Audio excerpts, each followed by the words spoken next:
अभिवादन स्वीकार कीजिए ब्रजेश मिश्रा का और आप देखना शुरू कर चुके हैं द डिबेट। बहनों भाइयों, इस देश में कांग्रेस का जो सबसे महत्वपूर्ण शक्ति स्थल है वो है अमेठी और रायबरेली।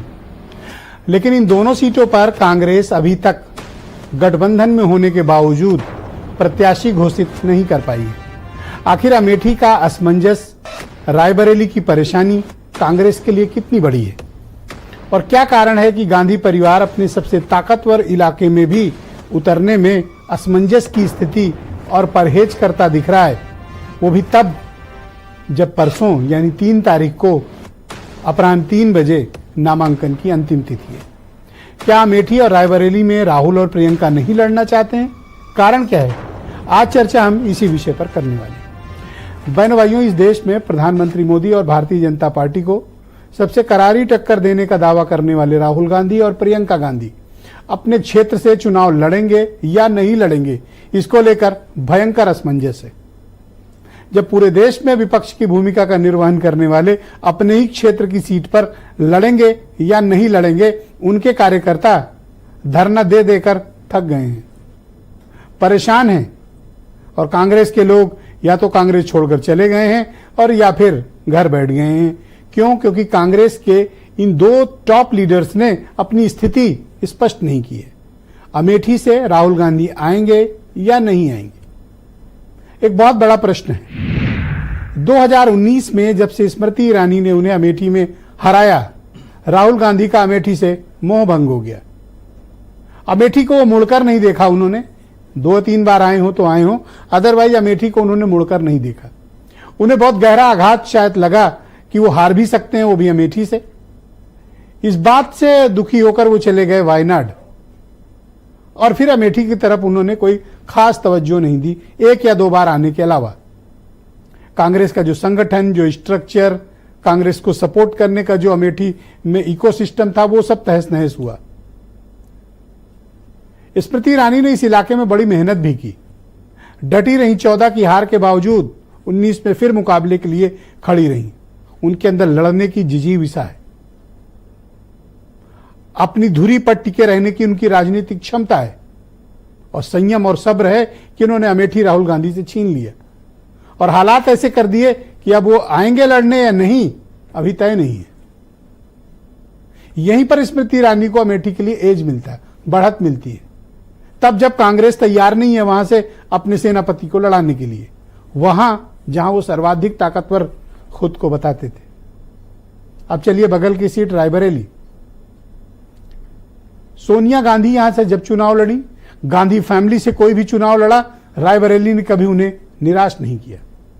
पूरे देश भर में किसकी भी लहर चल रही हो, रायबरेली में कांग्रेस की लहर चलती है।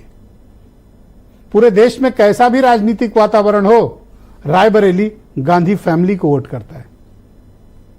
रायबरेली की मतदाताओं का मेजॉरिटी, बहुसंख्यक हिस्सा गांधी फैमिली को वोट देने में ही जाता है। गांधी फैमिली को वोट देना रायबरेली के लिए उनका राजनीतिक धर्म है और वो देते हैं, इसमें कोई दो राय ही नहीं है।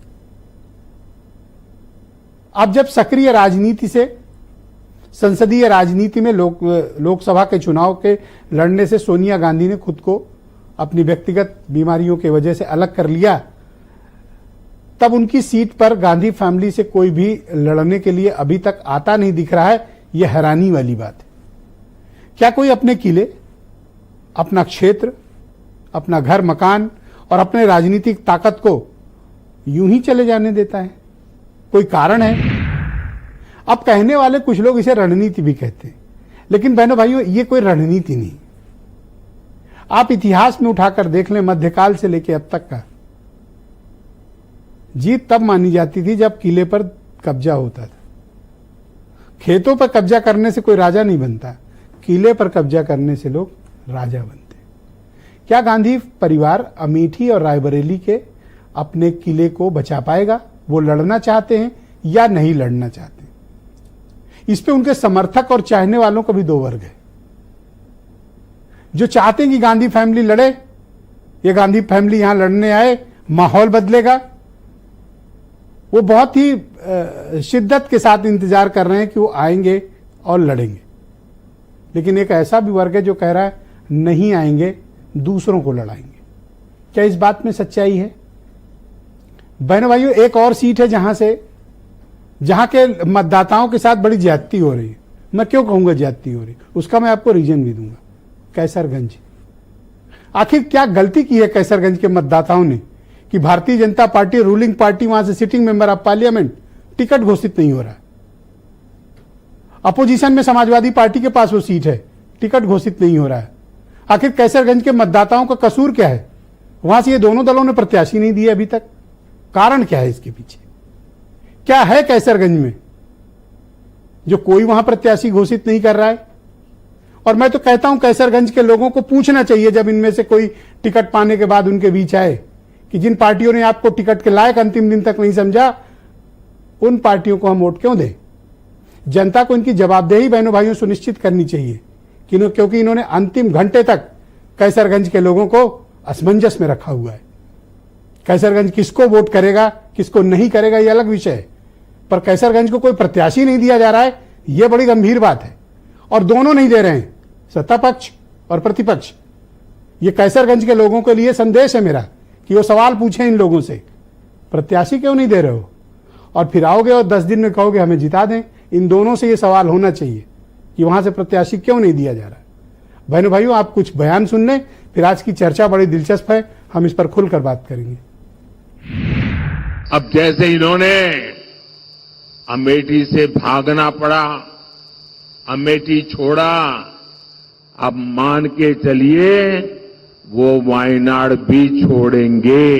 देखिए, ये निर्णय मेरे हाथ में नहीं है, ये निर्णय है सेंट्रल इलेक्शन कमेटी के सीसी के हाथ में। इस मामले में जो प्रोरोगेटिव है वो गांधी परिवार और सेंट्रल इलेक्शन कमेटी वो तय करेगी। वायनाड में लड़ रहे थे तो वायनाड में कह दिए वायनाड ही हमारा परिवार। हम कहे दादा, लोगों को रंग बदलते देखे थे, परिवार बदलते पहली बार देख रहे हैं।